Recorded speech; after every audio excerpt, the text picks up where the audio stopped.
하나님의 권속 되게 하여 주옵소서. 예수님의 이름으로 기도드리옵나이다. 아멘. 할렐루야. 아멘. 오늘은 사랑의 극치 예수라는 제목으로 하나님 말씀 증거하도록 하겠습니다. 여러분들은 다이아몬드 혹시 집에 하나씩 가지고 계세요? 아유, 대단하시네요. 네. 여러분, 이 다이아몬드가 저는 본 적은 없지만 이 어두운 곳에서는 그저 돌멩이처럼 이 작아 보여지고 별거 없는 것처럼 보이는데요, 이 다이아가 진짜 이제 가치를 드러내는 순간은 언제이냐면 바로 빛을 받는 순간이죠. 그러면 어떤 보석보다 더 찬란한 빛을 발산하죠. 여러분, 세상에는 다이아몬드처럼 귀하고 아름답고 감동스러운 그러한 사랑 이야기가 참 많이 있어요. 부모가 자녀를 사랑하는 그 희생과 헌신의 사랑 이야기, 남녀의 뜨거운 사랑 이야기, 그리고 친구의 또 진한 우정 이야기, 모두가 다 감동적이고 소중한 사랑인데요, 여러분, 사랑을 하다 보면 그 사랑의 실체, 그 사랑의 원형, 가장 완벽한 사랑을 보여주신 그분을 생각하게 되는 것이 예수 믿는 사람이 사랑하는 그 방식이라고 할 수 있어요. 태양빛 앞에 마치 다이아몬드의 반짝임조차 그 태양을 반사시키는 것에 불과하듯이, 참 우리가 신앙생활하면 어릴 적 부모가 자녀에게 막 이런저런 이야기를 할 때 안 들리다가 결혼해서 자녀를 또 낳고 키워보면 그 부모의 마음을 비로소 아는 것처럼, 참 우리 하나님이 나를 이렇게 사랑하셨구나, 하나님이 나를 이렇게 기다리셨구나, 하나님이 오늘도 나를 이렇게 참 애타게 찾고 계셨구나, 그 하나님의 그 사랑 안에 우리가 누군가를 용서하고 누군가를 품어주고 누군가에게 하고 있는 그 사랑은 하나님이 그 사랑을 우리에게 넣어주셨기 때문에 그 사랑이 가능한 거죠. 오늘 우리는 그 사랑의 극치이신 예수님의 이름 앞에 서게 됩니다. 오늘 우리는 참 우리의 인생의 여정 속에서 참으로 하나님 앞에 올려드려야 될 기도의 제목이 하나 있다면 저의 기도의 제목이기도 한데요, 저는 요즘에 이런 기도 자주 해요. 하나님, 진짜 내가 예수님을 진짜 사랑하는 목사 되게 해주세요. 형식으로 그냥 설교해야 되니까, 예배 인도해야 되니까, 그저 양복 입고 누군가 앞에 서야 되니까 그런 가식 말고 진짜 내가 예수님 사랑할 수 있게 해달라고. 무언가 전통과 형식이 더 내게 다가오면 더 많은 걸 하면 할수록 사실 이게 전통과 형식이 본질을 대체할 수가 있거든요. 그래서 제가 참 사람을 사랑하는 그러한 사랑의 능력을 더 많이 구할 수 있기를. 오늘 우리 성도님들은 어떠세요? 사랑의 능력을 달라고 기도해 본 적 혹시 있으세요?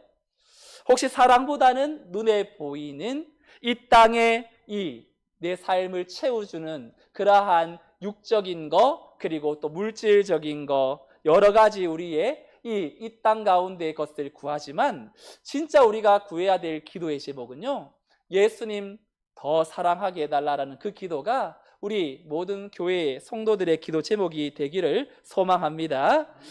제가 기도하면서요, 예수님 더 사랑하게 해달라고 기도는 조금만 하고, 어떨 때는 하나님 우리 교회 부흥하게 해주시고 이번 주도 진짜 새로운 사람들 많이 오게 해주시고 정말로 우리 성도님들이 맨날 우리 교회는 요 정도밖에 안 되나 이런 말을 안 나오게 하나님 좀 팍팍 채워주세요, 이런 기도를 어느덧 하고 있는 제 모습을 보게 되거든요.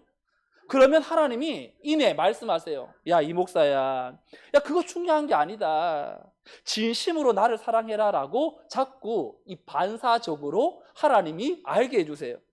그래서 요즘 주일마다 이 사랑에 대해서 계속 우리가 이야기하고 있는데요, 우리 성문교회 성도들의 삶 속에 예수님 사랑하면 여러분 어두움은 물러가고요, 두려움은 사라지고 우울증은 한 길로 왔다가 7길로 도망하게 됩니다. 왜냐하면 하나님은 빛이시기 때문에 빛이신 하나님을 우리가 가까이 하면요, 빛 앞에 설 때 모든 것들은 다 드러나게 되어 있는 것처럼 우리의 상한 심령이 드러나요. 근데 우리는 빛이신 하나님께 오지만 내 마음을 숨기죠. 이건 안 들키려고 하고 이건 안 보이려고 하고 그저 겉으로는 박수치고 찬양하지만 내 속은 누군가를 향하여서 여전히 또한 하나님과 상반된 마음을 가지고 있다면 오늘 우리는 형식의 예배가 아니라 진정 하나님을 사랑하는 성도, 그래서 하나님이 우리를 바라볼 때 넌 진짜 나를 사랑하는 성도구나, 이러한 하나님의 반응, 하나님의 고백, 하나님의 그 응답 우리 안에 넘치기를 주님의 이름으로 축복합니다. 마태복음 22장에 보면요, 한 율법사가 예수님께 와서 질문을 해요. 선생님, 율법 중에 어느 계명이 제일 큰 계명입니까? 라고 주님께 묻자 주님께서 이렇게 답변하지요. 우리 37절부터 40절까지 한 절 한 절 함께 읽어볼까요? 시작. 예수께서 이르시되 늘 다하고 목숨을 다하고 뜻을 다하여 주 너의 하나님을 사랑하라 하셨으니 이것이 크고 첫째 되는 계명이요 둘째도 이와 같으니 내 이웃을 내 자신같이 사랑하라 하셨으니 이 두 계명이 온 율법과 선지자의 강령이니라. 아멘. 예수님이 최고의 계명으로 말씀하신 것은 하나님을 사랑한다면 이웃을 사랑하게 되어 있다는 거예요. 이 말은 어떻게 하면 내가 이웃을 사랑할까 이런 고민이 되는 것보다 연결되어 있기 때문에 십자가는 수직적인 하나님과의 관계가 제대로 되어 있다면 수평적인 이웃 사랑은 너무 쉽다라는 거지요. 만약 우리가 성도를 사랑하고 이웃을 사랑하는 것이 어렵다면 그것은 수직적인 하나님과의 관계가 또 약화되어 있다는 것을 반증하는 것과도 같습니다. 오늘 본문 7절 8절 말씀도 이런 맥락에서 함께 읽어보죠. 7절 8절 시작. 사랑하는 자들아 우리가 서로 사랑하자. 사랑은 하나님께 속한 것이니 사랑하는 자마다 하나님으로부터 나서 하나님을 알고 사랑하지 아니하는 자는 하나님을 알지 못하나니 이는 하나님은 사랑이심이라. 아멘. 어느 집에서 아이가 잘못해가지고 엄마가 야단을 치니까 아이가 기지를 발휘하여서 재빨리 성경책을 들고 와서 엄마에게 이렇게 말해요. 엄마, 사랑하는 자들아 우리가 서로 사랑하자. 그래서 더 혼났다라는 이야기가 있어요. 여러분, 사도 요한이 사랑하자라는 권면을 하기 전에 그 사랑이 어디서부터 오는지 그 출처를 분명히 밝히는데 7절에 보니까 사랑은 하나님께 속한 것이다 라고 말하죠. 속하다, 사랑은 어디서부터 왔냐면 하나님께로부터 온 거예요. 하나님의 속성이 사랑이기 때문에요, 하나님으로부터 지음을 받은, 하나님의 형상대로 지음받은 사람은 사랑이 너무 자연스럽게 우리 안에 성품으로 나오게 됩니다. 그런데 하나님을 사랑하지 않는 자, 이달은 하나님을 모르는 자라고 이야기하지요. 그래서 오늘 사도 요한은 사랑의 정의를 내리면서 사랑은 이런 겁니다, 사랑은 저런 겁니다 이렇게 말하지 않고 핵심으로 하나님은 사랑이심이다 라고 이렇게 파격적으로 정의 내려요. 여러분, 사랑은 무엇입니까? 이 질문이 얼마나 어려워요. 여러 많은 단어들로, 많은 문장으로, 또 한 문장으로 이렇게 딱 정리하기가 어렵잖아요. 왜냐하면 하나님은 누구신가 라는 질문처럼 너무 방대하기 때문에, 하나님을 한마디로 정의할 수 없는 것처럼 사랑의 여러 모양이 있기 때문이겠죠. 그런데 여러분, 하나님은 사랑이신데요, 사랑만 있나요? 사랑만 있는 건 아니죠. 하나님의 성품은요 다양해요. 못하시는 것이 없는 전능함도 있고요, 모든 것을 다 알고 계시는 전지성도 가지고 계시고, 어디에도 안 계신 곳이 없는 편재성도 있고요, 또 변치 않는 영원 불변함이라는 성품도 가지고 계시고, 죄와 악으로부터 구별된 거룩함이라는 속성도 가지고 계시고, 그리고 죄인을 용서하는 자비로움도 가지고 계시죠. 근데 여러분, 하나님의 속성이 되게 다양한데 이 다양한 속성이 사랑이라는 그 뿌리를, 그 사랑이라는 이 속성을 통과하기 때문에 하나님의 다양한 속성이 우리에게 힘과 능력이 되는 것입니다. 예를 들어 볼까요? 하나님의 전능하심. 만약 사랑을 통과하지 않는 전능하심이라면 그럼 어떻게 될까요? 죄인들을 향하여 전능하신 하나님께서 무자비한 감시, 통제, 그러한 힘으로 우리를 또 처벌하실 수 있겠지요. 하지만 이 전능함이 사랑을 통과했기 때문에 우리가 죄를 지어도, 우리가 좀 부족해도 하나님은 하나님의 구원에 조금 더 스크래치 나지 않도록 하나님의 능력으로, 그분의 전능함으로 다시금 하나님의 구원을 이루어 가세요. 거룩함은 어때요? 죄와 악으로부터 구별된 이 거룩함은 만약 사랑이 없는 거룩이라면 차갑겠죠. 너 이거 했어? 너 이거 하지 말라고 했는데 왜 그랬어? 뭔가 무조건적인 이 심판, 배타적, 단절로 나아가겠지요. 그렇지만 이 거룩함도 사랑을 통과하기 때문에 죄를 미워하면서도 동시에 죄인을 사랑하시는, 정결케 하시는 회복의 역사, 그래서 죄 지은 곳에 하나님의 사랑이 더욱 넘쳤나니, 이런 말씀이 있잖아요. 하나님의 속성은 하나같이 사랑을 통해서 온전히 빛나게 되지요. 사랑이 없으면 하나님의 속성은 너무 차갑거나 무자비하거나 왜곡될 수 있습니다. 하지만 사랑이라는 속성을 통과하기 때문에 오늘도 그분의 은혜를 우리는 받을 자격 없지만 그 은혜를 붙들고 나오게 되는 것이고, 그리고 오늘도 하나님의 거룩으로 나를 회복시키는 그러한 하나님의 속성을 또 우리는 생각하게 되지요. 요즘 새벽 기도회에 에스겔 말씀 나누고 있거든요. 여러분, 에스겔서 말씀을 같이 나누는데 자꾸 마음속에 갈등이 되는 부분들이 있어요. 우리가 새벽 기도 본문은 이 생명의 삶이라는 큐티책을 가지고 이렇게 진행이 되기 때문에 설교자가 본문을 정하는 게 아니라 이렇게 되어 있는 대로 이렇게 설교를 합니다.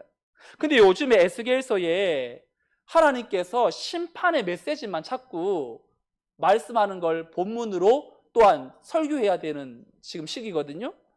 여러분, 새벽 기도에 오시는 분들이 어떤 분들이세요?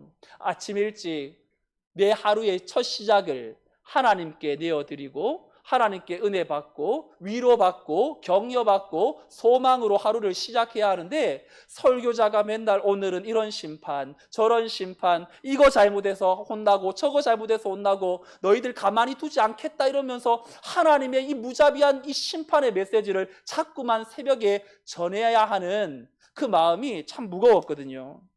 그런데 어느 날 이 하나님의 메시지 앞에 다른 각도로 보게 되었어요. 심판하시는 그분 이면에 담겨있는 아버지의 사랑, 아버지의 그 돌아오기를 원하는 그 마음. 그래서 이 에스겔 말씀에 보면요, 하나님의 심판의 메시지가 나올 때마다 이 문장이 거의 빠지지 않고 함께 등장하는데요, 몇 구절만 제가 읽어드릴게요. 에스겔 12장 15절에 보면 내가 그들을 이방인 가운데로 흩으며 여러 나라 가운데에 해친 후에야 내가 여호와인 줄을 그들이 알리라. 에스겔 25장 11절에도 내가 모압에 벌을 내리리니 내가 주 여호와인 줄을 너희가 알리라. 에스겔 30장 19절에도 이같이 내가 애굽을 심판하리니 내가 여호와인 줄을 그들이 알리라 하셨다 하라. 여러분, 하나님께서 이방 민족들도 또한 이스라엘 백성들도 심판하실 때에도 무작정 심판하는 게 아니라 아버지의 마음을 담아 놓았어요. 에스겔 38장 중에 69절이 넘게 이 구절이 계속 반복돼요. 내가 여호와인 줄을 그들이 알리라. 내가 여호와인 줄을 알리라. 이 말이 무슨 말이죠? 여호와는 스스로 존재하는 분이라는 뜻이죠. 모든 것 위에 뛰어난 절대 주권자라는 뜻이에요. 이스라엘 민족은 말할 것도 없고 이방 민족들도 심판하면서 너희들 그냥 잘못했으니까 혼나야 돼, 이런 심판이 아니라 이 심판을 통해서 너희들은 내가 여호와, 스스로 있는 여호와, 너희들이 섬겨야 될 분은 진정 유일한 신 하나님이다라는 걸 알려주는 아버지의 마음이 이 에스겔서의 심판 다음에 계속해서 나타나니까 그래, 이 심판을 그저 심판이 아닌 하나님의 마음을 느끼게 만드는, 우리가 자녀들을 양육할 때에도 훈육하잖아요. 체벌할 때 있잖아요. 그런데 부모가 자녀의 바른 이 행동을 위해서 훈육하지만, 여러분, 부모는 내 입장에서는 막 체벌했지만 중요한 건 그 아이가 부모의 마음을 아는 거 아니겠어요? 저 부모가, 우리 부모님이, 우리 어머니가 나를 이렇게 사랑해서 이렇게 혼내는구나라는 걸 만약 나중에라도 모른다면 상처가 남겠죠. 아픔이 있겠죠. 그런데 우리가 하나님의 심판의 메시지 앞에 하나님도 오해하지 않도록 내가 여호와인 줄을 알리라. 하나님께서 모든 핵심의 동력, 이 사랑이라는 것을 통해서 심판도 사랑을 위한 심판임을 우리에게 알게 하시는 거지요. 그래서 오늘 하나님께서 사랑이시기 때문에 사랑으로 격려도 하고 책망도 하고 사랑으로 우리를 돌아보신다면, 사도 요한은 하나님께로부터 난 자마다 반드시 사랑해야 한다고 힘주어 반복하고 있습니다. 본문 7절에 사랑하는 자들아 우리가 서로 사랑하자. 좋은 말이죠. 여기에 맞아, 다 수긍하지요. 싫어할 사람이 누가 있겠어요? 근데 8절로 넘어가면 약간 머뭇거리게 되는데, 8절에 사랑하지 아니하는 자는 하나님을 알지 못하나니, 사랑하지 않는 사람은 하나님을 알지 못한다라는 말씀은 7절에 서로 사랑하자라는 말과 좀 다른 느낌이지요. 그리고 더 나아가 12절 말씀에는 아예 사랑할 것이냐 안 할 것이냐에 따라 결과가 하늘과 땅 차이라고 말해요. 12절 말씀 함께 읽어볼까요? 시작. 어느 때나 하나님을 본 사람이 없으되 만일 우리가 서로 사랑하면 하나님이 우리 안에 거하시고 그의 사랑이 우리 안에 온전히 이루어지느니라. 아멘. 우리가 서로 사랑하면 하나님이 우리 안에 거하신다고 말합니다. 그리고 하나님의 사랑이 우리 안에 완성될 것이라고 말씀합니다. 하나님의 사랑이 우리 가운데 완성되려면요, 하나님의 사랑을 받은 우리가 그 사랑을 다른 이들에게 나타내어야 한다는 것이죠. 이것이 하나님께서 원하시는 것이고 우리를 사랑하시는 이유라고 말씀해요. 그런데 여러분, 우리가 무슨 능력으로, 우리의 마음속에는 또 미움과 시기와 질투와 옛날에 그 사람이 내게 했던 행동이 떠오르면서 자꾸 원망과 이러한 죄악 가운데에 우리의 마음이 어떻게 내 이웃을 내 몸과 같이 사랑할 수 있냐고요. 사도 요한은 하나님처럼 사랑해야 한다고 수준 높은 사랑을 강요하는 것이 아니라 예수님을 믿으면 하나님처럼 사랑하게 되어 있습니다 라고 말하는 거예요. 사랑은요, 사랑하십시다 라고 명령해서 되는 게 아니지요. 또 사랑해야지 라고 결심해서 되는 것도 아니지요. 나도 모르겠는데 어느 순간 사랑하고 싶은 마음이 드는 거 진짜죠. 오늘 일부 예배에 새로운 분이 오셔서 등록하고 가셨는데 어떻게 오셨어요? 했더니 우리 집 앞에 창문을 열면 십자가가 바로 보인대요. 빨간 십자가가. 저 십자가가 교회 한 번도 안 나가 보신 분이 교회 나가야 되겠다고 해서 남편한테 이야기해서 오늘 아침에 오셨어요. 여러분, 우리가 토요일마다 노방전도 하면서 하나님 오늘 저 예비된 영혼 만나게 해주세요 그렇게 기도하고 나가잖아요. 근데 하나님이 오늘 너희들이 준비하고 수고해서 뿌린다고 해서 하나님께 돌아오는 사람도 있지만, 또 우리가 아무 수고도 안 했는데 창문을 열어서 보이는 십자가를 통하여서도 때가 되면 하나님께로 돌아오는 사람이 있음을 우리에게 또 알게 하시죠. 여러분, 하나님을 믿어야 합니다라고 강요한다고 사람들이 믿습니까? 강요하면 하면 할수록 도리어 하기 싫어지죠.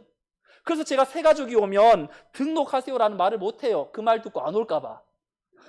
하지만 예수님을 진짜 믿으면요, 사랑하고 싶어져요. 예수님을 믿으면요, 신앙생활 하지 말라고 해도 더 열심히 하게 되고 더 알아가고 싶고 더 닮아가고 싶고 더 의미 있게 내 남은 삶을 살고 싶은 열심이 생기게 됩니다.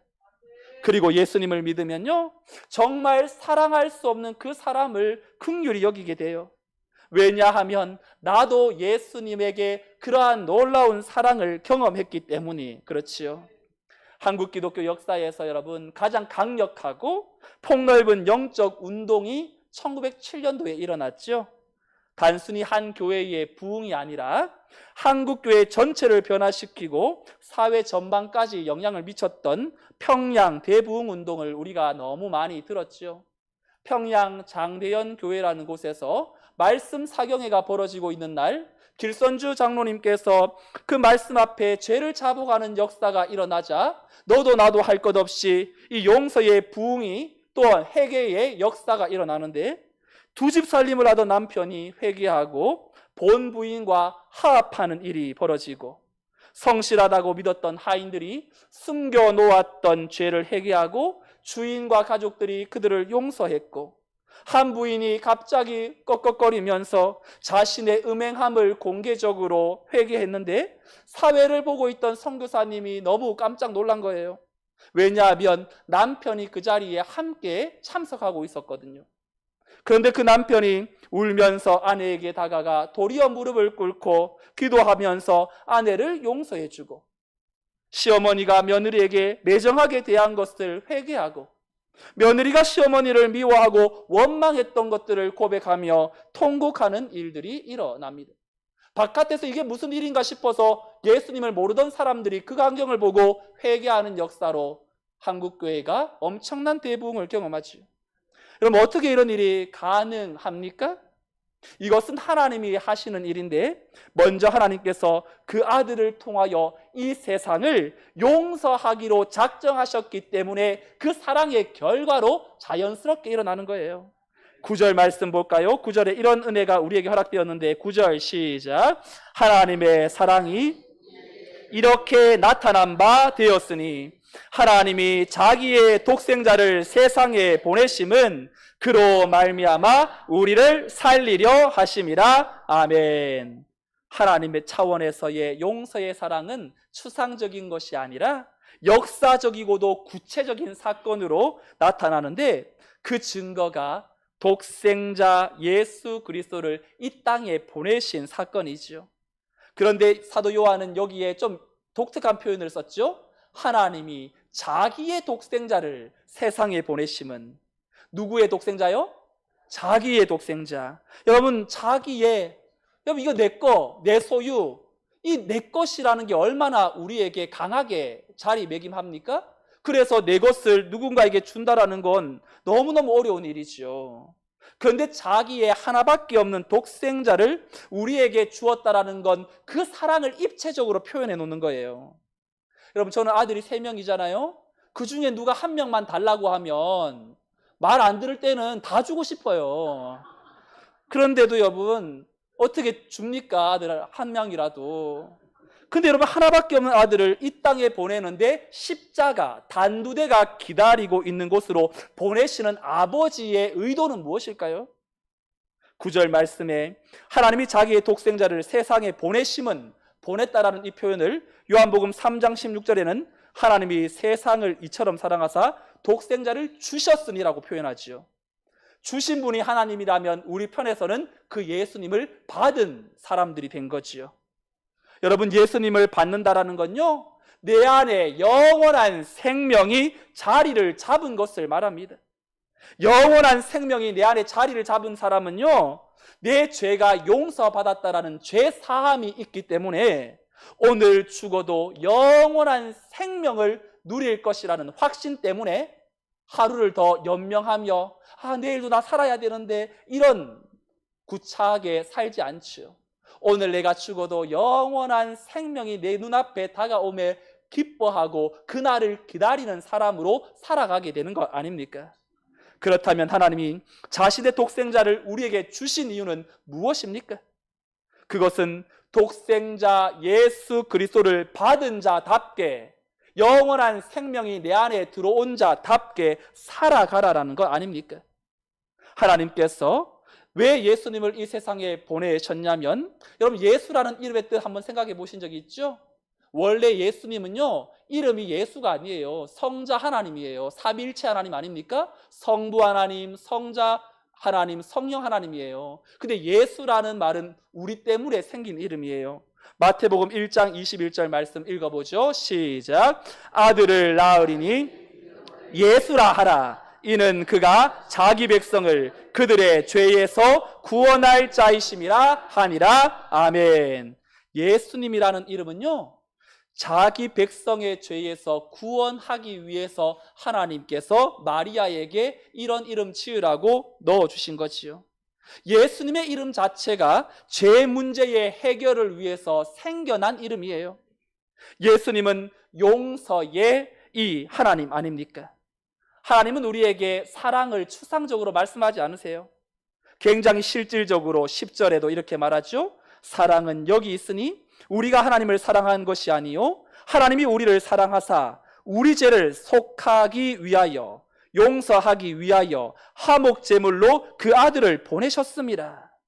여러분, 하나님이 우리에게 예수님을 보내신 것은 우리를 용서하기 위해서 보냈어요. 근데 여러분, 사과 받아보셨죠? 또 사과한 적 있으시죠? 여러분, 누가 누구를 용서한다고 할 때 용서는요, 전제되어야 될 것이 있어요. 내가 이거 잘못했어요. 이것 때문에 당신이 큰 피해를 입었음을 내가 시인합니다. 어떻게 내가 이 죄를, 이 잘못을 내가 보상할 수 있을까요? 충분히 자기가 잘못한 것에 대해서 인정하고 시인하는 것이 이 사과의 출발 아닙니까?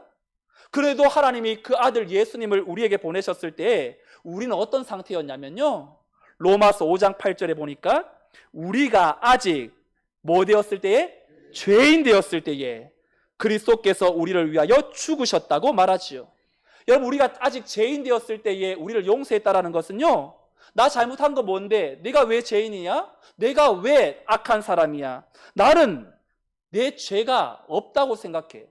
아직 죄인 되었다라는 건 내가 뭘 잘못했는지를 모르는 때에 예수님이 오셔서 일방적인 용서의 은혜를 베푸셨다라는 거예요. 예수님이 십자가에 달려 돌아가시는데 그 밑에서 어떤 일이 일어납니까? 종교 지도자들이 야, 다른 사람은 구원했는데 너는 왜 못 구원하냐? 그러면서 예수님을 조롱했죠. 군인들은 네가 유대인의 왕이면 네 자신을 구원해봐라고 모욕하고, 곁에 있던 강도 중에 한 사람은 네가 그리스도라며 너와 우리를 구원하라라면서 예수님을 욕했죠. 주님의 십자가의 의미를 단 한 사람도 자신의 죄와 연결시켜서 생각한 사람이 없었어요. 그럼에도 주님은 침뱉음을 당하며 채찍질을 당하며 모진 고통을 당하면서도 하나님께 기도했던 내용이 무엇입니까? 누가복음 23장 34절 시작. 이에 예수께서 이르시되 아버지, 저들을 사하여 주옵소서. 자기들이 하는 것을 알지 못함이니이다 하시더라. 우리를 용서해 주시는 분은 우리가 무엇을 잘못하고 있는지도 모르기 때문에, 우리의 무지 때문에 용서가 누군가의 시인과 인정을 통해서 용서는 불가능한 것을 알기에 저들이 몰라서 그런 거예요. 하나님, 용서해 달라고. 조건 없는 용서의 사랑, 선제적 용서를 먼저 하시죠. 여러분, 이 가운데 용서를 잘 못하는 사람들은 내 마음의 그릇이 작아서가 아니에요. 내 죄가 얼마나 주홍빛같이 붉고 또한 크기 때문이 얼마나 큰지를 모르기 때문이죠. 상대적으로 남보다는 내가 더 낫다고 생각하는 그러한 우월주의와 교만함이 하나님의 용서와 사랑을 온전히 경험하지 못하게 만드는 방해물이 되는 것입니다. 우리가 매운 음식만 먹어도, 뜨거운 음식만 먹어도 바로 온 몸이 뒤틀면서 안절부절 못하는데, 용서의 주님을 제대로 경험한 성도라면 나도 그랬지, 저 사람도 분명 나의 이 모습 때문에 상처가 되었을 거야. 성령께서 그 마음속에 선제적 용서를 넣어주세요. 운전하다가 어느 교회의 벽면에 용서는 최고의 복수입니다 라는 현수막 크게 붙여놓은 것을 보았어요. 왜 용서가 최고의 복수일까 생각하다가 처음에는 그저 막 좋은 성인군자들이 하는 말이지라고 생각하다가 오늘 요한일서 4장을 읽으면서 묵상하면서 오늘 하나님이 보여주신 사랑을 한 문장으로 나타낸 문구구나. 용서는 최고의 복수다. 복수는 보통 상대방에게 상처를 되갚아 주려는 감정적 행위 아닙니까? 그러니 복수는 또 다른 복수를 낳게 되죠. 하지만 용서는 다른 사람을 위해서 하는 게 아니라 나를 위해서 하는 거예요. 나 자신을 얽매는 분노, 저 사람이 말하는 것에 대한 원망, 상처, 이걸 해방시키는 게 용서예요. 용서는 마음의 짐과 감정의 사슬에서 벗어나 진정한 평안을 누리게 만들어요. 복수는 상대방이 나를 지배하게 하는 방식 중 하나예요. 그들의 잘못이 내 삶에 계속 영향을 미치게 돼요. 두고 보자, 너 나한테 그랬지? 그러면서 자꾸 상대방이 한 걸 내 안에 가지고 와서 나를 지배시키는 힘이 있거든요. 근데 용서는 너의 잘못이 나를 지배하지 못한다라는 강력한 영적 승리의 선언입니다. 복수하려는 마음은 인간이 스스로 자기의 정의를 세우려는 시도예요. 이는 이로, 눈은 눈으로, 구약의 법을 따라서 나도 그렇게 할 거야 라고 하는 건 하나님의 공의를 자기가 또한 먼저 해버리며 하나님의 역할을 또한 대체하는 그러한 교만함입니다. 하나님 믿습니다, 하나님 다 아시지요, 이런 고백이 용서하는 사람의 기도 제목이죠. 끝으로 용서는 상대를 세워주는 그러한 놀라운 변화를 일으키죠. 복수는 상대를 무너뜨리지만 용서는 오히려 그 사람의 마음속에 참으로 자신을 돌아보게 만들고 회개의 변화를 일으킵니다. 해방 이후 서울지방법원의 판사로, 대법원의 판사로 역임한 법조인 중에 김홍섭 판사라는 분이 판사 시절 어느 젊은 부부가 성격이 맞지 않아 이혼을 신청하려고 자기 앞에 왔다고 합니다. 이들은 아이 부양 문제와 재산 보상 문제로 서로 다투고 있었어요. 이때 김 판사는 이 아이를 누가 책임질 겁니까? 라고 물었는데 아무 대답을 못하는 거예요. 그러자 아이에게 직접 이 판사가 물어요. 너는 누구하고 살기를 원하느냐? 그때 이 아이가 엄마의 손과 아빠의 손을 꼭 잡고 눈물을 흘리면서 함께 살아야 돼요 라고 이렇게 말했어요. 김 판사는 재판 일정을 한 달간 연기하면서 성경 한 권을 주면서 고린도전서 13장 사랑장을 하루에 3번, 한 달 동안 100번을 읽도록 요청했습니다. 그리고 이 가족이 집으로 돌아가서 성경을 읽기 시작합니다. 사랑이 없으면 그 모든 말들이 울리는 꽹과리와 같고, 사랑이 없으면 아무것도 아니다라는 그 말들을 하나하나 읽으면서 마음의 변화가 일어나기 시작해요.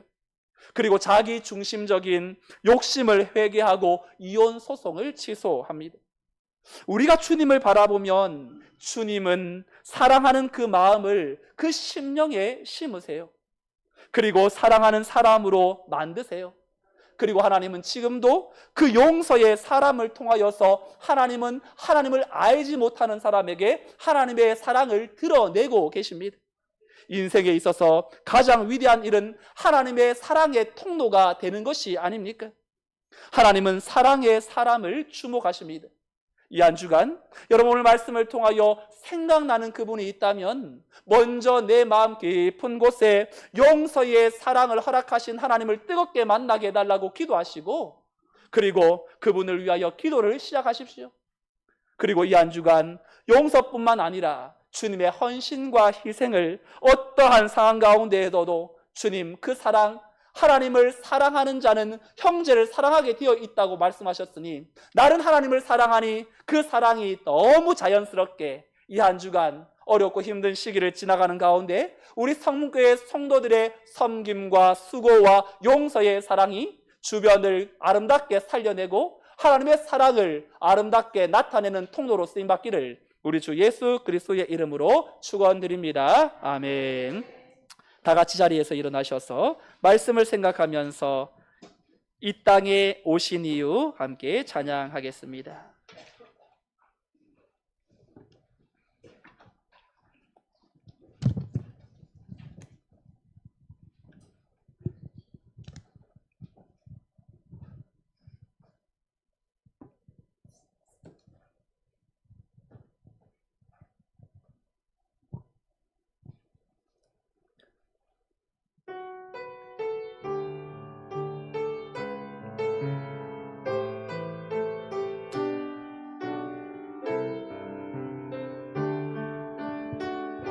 이 세상 가장 아름다운 이 세상 가장 아름다운 순종의 이름은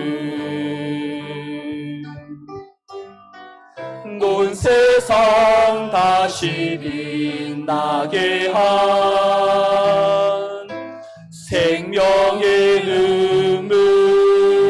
그가 이 땅에 오신 이유, 그가 이 땅에 오신 이유, 죽어야 살게 되고 져야만 승리하는 놀랍고 영원한 생명, 지으신 그대로 회복시킨 우리의 창조주 그리스도, 십자가의 길로 아버지 뜻 이루셨네. 그가 이 땅에 오신 이유, 이제 우리에게 맡겨진 그 소망, 그 사랑, 그 생명, 아름답고 눈부신 십자가의 길, 우리가 이 땅에 살아갈 이유, 지으신 그대로, 지으신 그대로 회복시킨 우리의 창조주 그리스도, 십자가의 길로 아버지 뜻 이루셨네. 그가 이 땅에 오신 이유, 이제 우리에게 맡겨진 그 소망, 그 사랑, 그 생명, 아름답고 눈부신 십자가의 길, 우리가 이 땅에 살아갈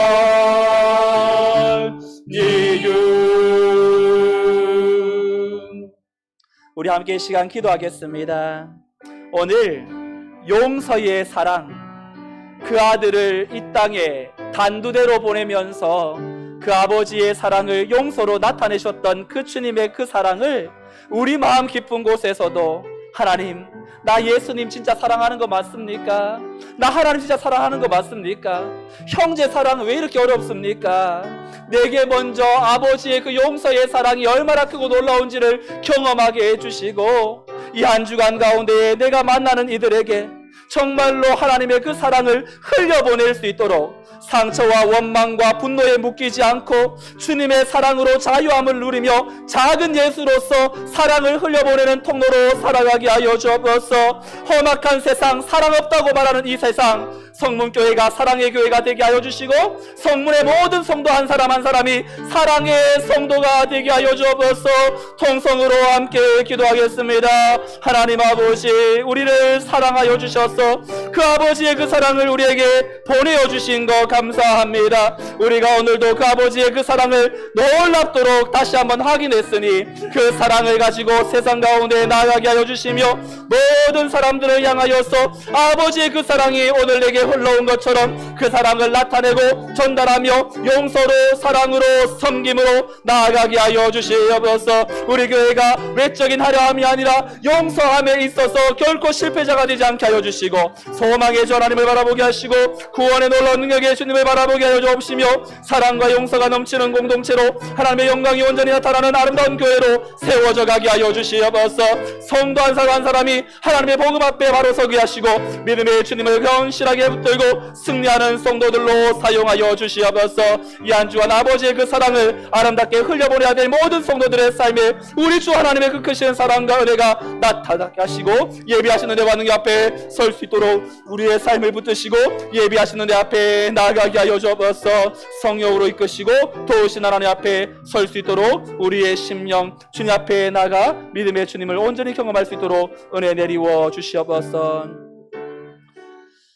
사랑의 주 하나님 아버지, 오늘 저희가 주의 말씀 앞에 나와 예수 그리스도의 완전하신 사랑과 희생을 깊이 묵상하며 말씀 듣게 하시니 감사드립니다. 세상의 수많은 사랑의 이야기 속에서도 진정한 사랑의 근원이신 하나님 앞에 서게 하시고 우리의 죄와 허물을 아시면서도 한없이 용서하시고 끝까지 사랑하시며 우리가 아직 죄인 되었을 때에도 왜 용서함을 받아야 되는지도 모르는 그때에 우리를 용서하셔서 선제적 용서를 베푸신 그 사랑, 오늘도 우리의 심령 속에 담아 오늘 우리의 믿음의 삶의 여정 속에 하나님, 내 마음 아프게 했던 영혼들, 정말로 내 마음 같지 않는 사람들, 그들을 바라볼 때에 주님, 나를 먼저 용서하신 아버지의 긍휼이 내게 작동되게 하여 주셔서 하나님을 사랑하기에 또 그 사랑을 또 다른 이들에게도 흘려보내는 일에 실패자가 되지 않게 하여 주옵소서. 이웃의 아픔에 귀를 기울이고 피로를 채워주는 사랑의 손길을 내밀며 작은 희생과 섬김을 통하여 주님의 사랑이 이 세상에 흐르도록 인도하여 주시고,